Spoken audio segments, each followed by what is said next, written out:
So for lip conditions, let's talk about some lip conditions. What do you think would be the disease if you saw a pearly dome-shaped papule on the upper lip with telangiectasias?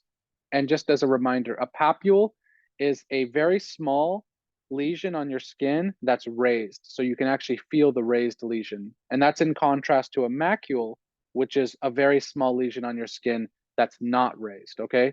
So if you saw this condition, you should be thinking basal cell carcinoma. And I'm going to show you pictures of them. You can see here, you can see how there's like this on the picture of the right, the pearly appearance to it, where it's kind of got this glossy appearance. And then in both of these, you can see the telangiectasias, which are just like little blood vessels that you can see in both of these images right here. And so if you ever see that, especially in the upper lip, they like to test, that's basal cell carcinoma until proven otherwise. Now, on the other hand, what if you find a firm, smooth papule with an area of central ulceration on the lower lip? Especially they like to test it on farmers or people who are out in the sun a lot. That's going to be squamous cell carcinoma. And so again, you can see this papule because the lesion itself is actually raised and it's small. And you can see the central ulceration. You can see how it kind of has this depression with this ulceration right here. That on the lower lip is squamous cell carcinoma. And a mnemonic you'll hear about how to remember which one's upper and which one's lower is that learning the lip condition cancers is just kind of BS, where B is you're going to be your basal cell on the upper lip, and S will be squamous cell on the lower lip. Moving on, what do you think would be the condition for somebody who had hyperpigmented lip macules and hematomatous GI polyps in a child? Remember, a macule means it's a small lesion, but it's not raised. And obviously, hyperpigmented means just dark. This is going to be Peutz-Jeghers syndrome, which I talk about in the colon section. This is actually an exact slide from the colon section. Just wanted to show you what a hamartoma just means a mostly benign collection of cells. So this is a hamartoma. I believe this was in the lung.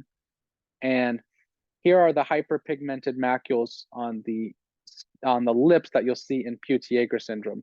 And a way I remember that this dark lip is Peutz-Jeghers, I think about it as people with Peutz-Jeghers look like they put Jaeger on their lips. And for those of you who are not aware, Jaeger is an alcoholic drink that's very dark in color. So Peutz-Jeghers, they put Jaeger on their lips. I don't know if that helps anybody, but it kind of helped me remember. A common lip condition that gets confused with Peutz-Jeghers, if you haven't studied it in a while, is this next one.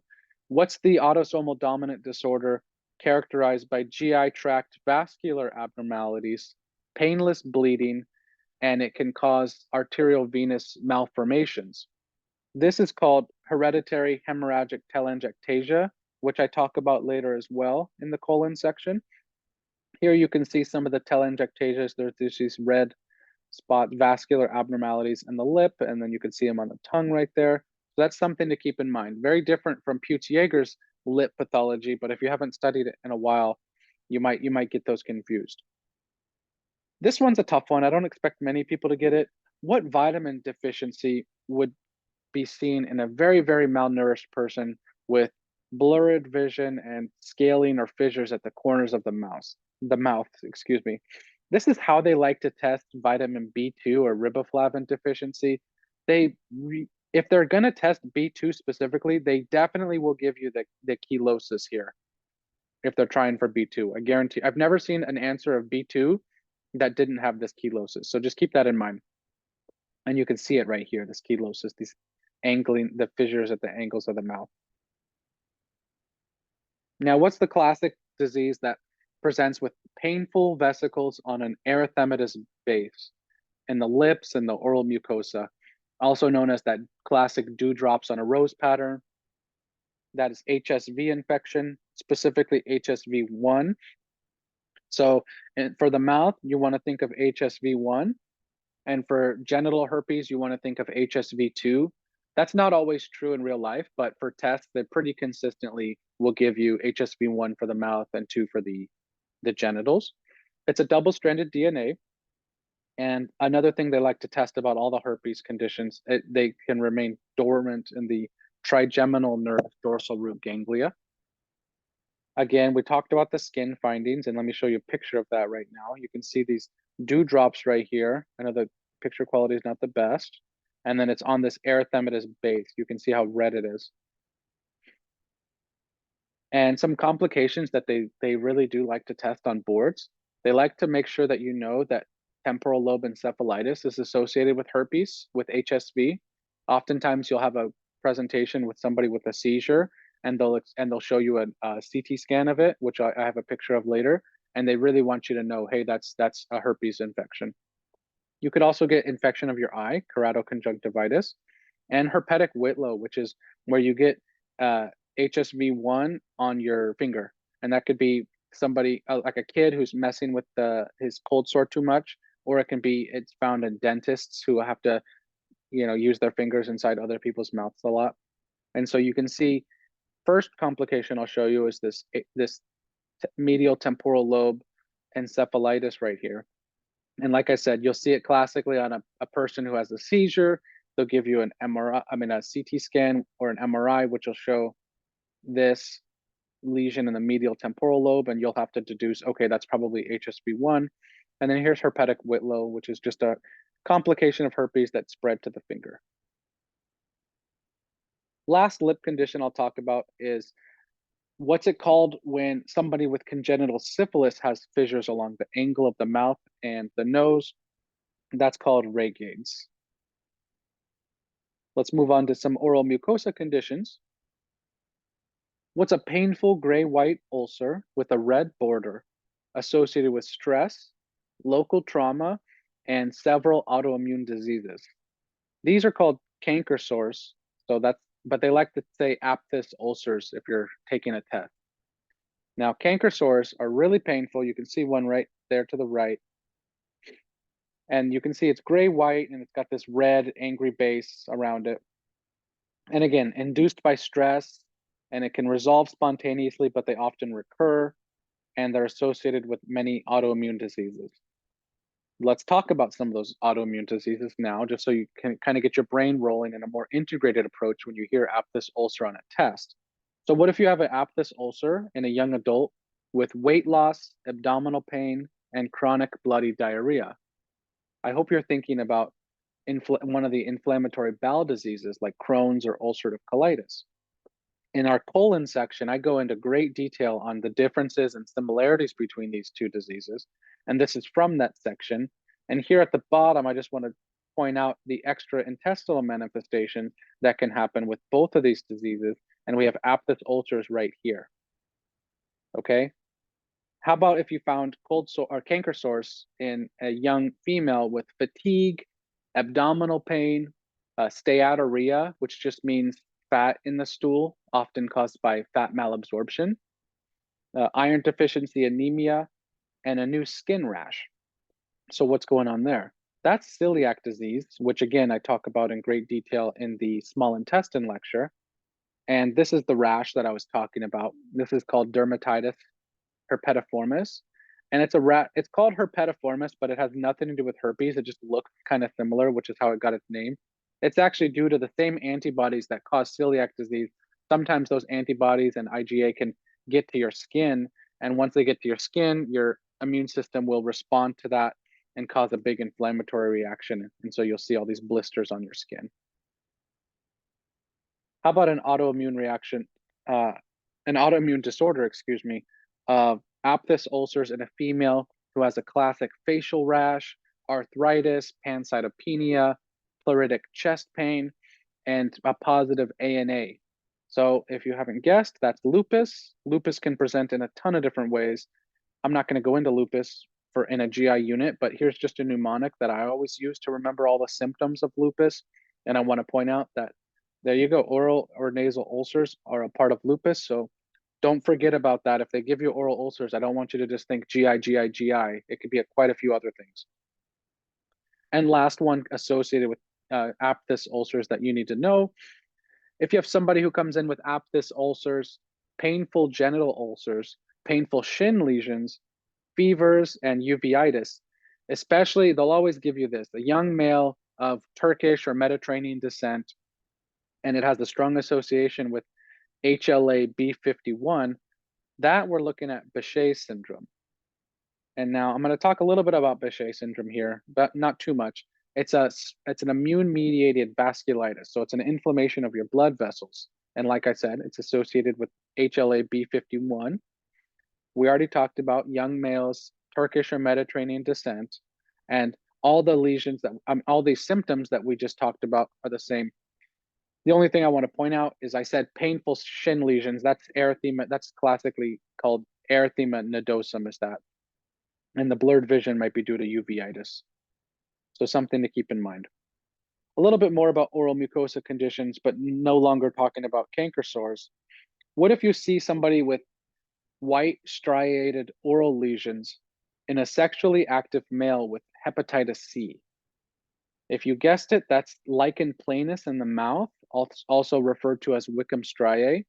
If you check out our liver lecture later on, you'll see I talk about hep C and all of its different complications, like the cryoglobulinemias, the lymphoma you can get, all the kidney diseases. But one of them is this rash here, and you can see Wickham striae located right here in the mouth.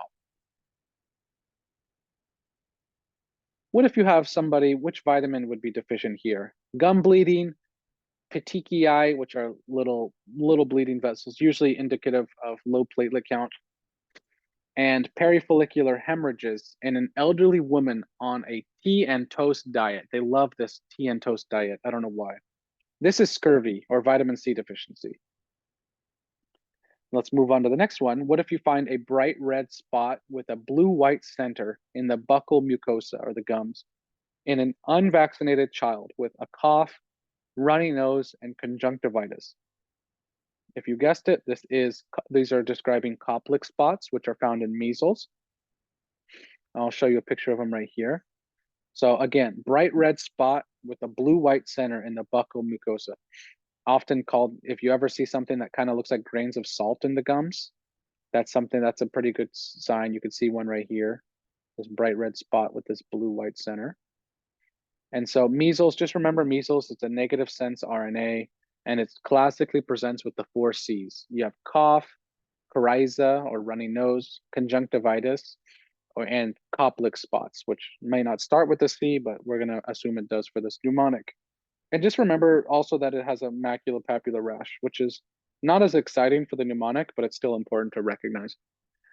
And I've seen this tested. I think I had one question before on this, so it's not super common, but they do like to say, hey, this kid had measles a long time ago, and now they're coming in with another disease. Think about this subacute sclerosing panencephalitis, which is like a neurological condition. Like I said, I've seen it once, so it's good to kind of know. They can also get something called giant cell pneumonia. And treatment is really important. They love to test how do you treat this, and you treat it mostly supportively, but you give vitamin A has actually been shown to improve, be an effective treatment for measles. Okay, moving on to what if you saw an adult female complaining of dry eyes and difficulty eating foods? This condition is associated with pernicious anemia. We also saw it earlier associated with dental infections and cavities. And you probably got it at Sjogren's syndrome. What if you see painless violaceous lesions on the hard palate, arms, and legs in a patient with HIV?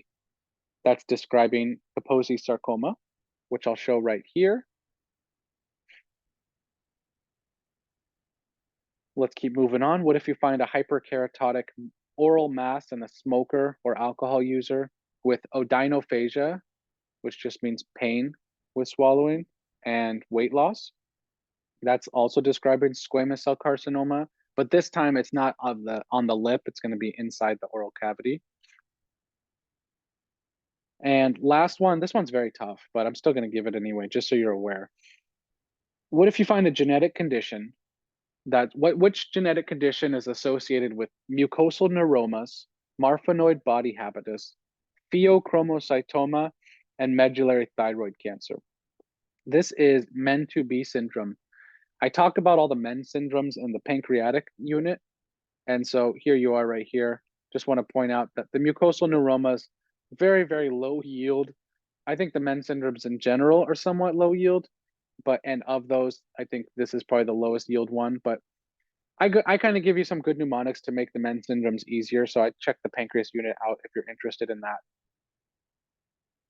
And moving on to the teeth now. So the teeth. So what bacteria would cause subacute endocarditis following a dental procedure? Those are the viridans streptococci. And so oftentimes they won't say, hey, it's a viridan strep. They'll put strep anguinosus or mitis or mutans or sanguinis. And I've seen all four of these tested. So you really do have to know each of these four can be the causative agent in subacute endocarditis after a dental procedure. What are the notched incisors called for somebody with congenital syphilis? Those are called Hutchinson's teeth. And you can see them right here, these notched incisors right here. I've never seen a picture of it, but I've heard them describe a kid with notched incisors, and you have to know it's congenital syphilis. How about defective molar seam? Those are called mulberry molars. That's tough to say, mulberry molar. Anyways, here's some mulberries if you've never seen them before, and you can see the molars themselves actually have pretty similar appearance to these, so I can see why they were named that. Again, associated with congenital syphilis. Which antibiotic is associated with teeth staining and avoided in children in most circumstances? That's going to be your tetracyclines, okay? And just remember that. And there's one disease that you actually still give tetracyclines in children. Dude, I don't know, I didn't write it down, but that's Rocky Mountain spotted fever. In other conditions like Lyme disease, you avoid tetracyclines in kids and you give them something else like amoxicillin. And then you can give tetracyclines to people in their teens and adults who have Lyme disease instead. Something to keep in mind. And last tooth condition, which recreational drug is associated with poor dentition, skin picking, insomnia, loss of appetite, and heart failure? And if you guessed it, those are methamphetamines. Thanks for watching. I hope you enjoyed the video. Please like, comment, and subscribe for more content.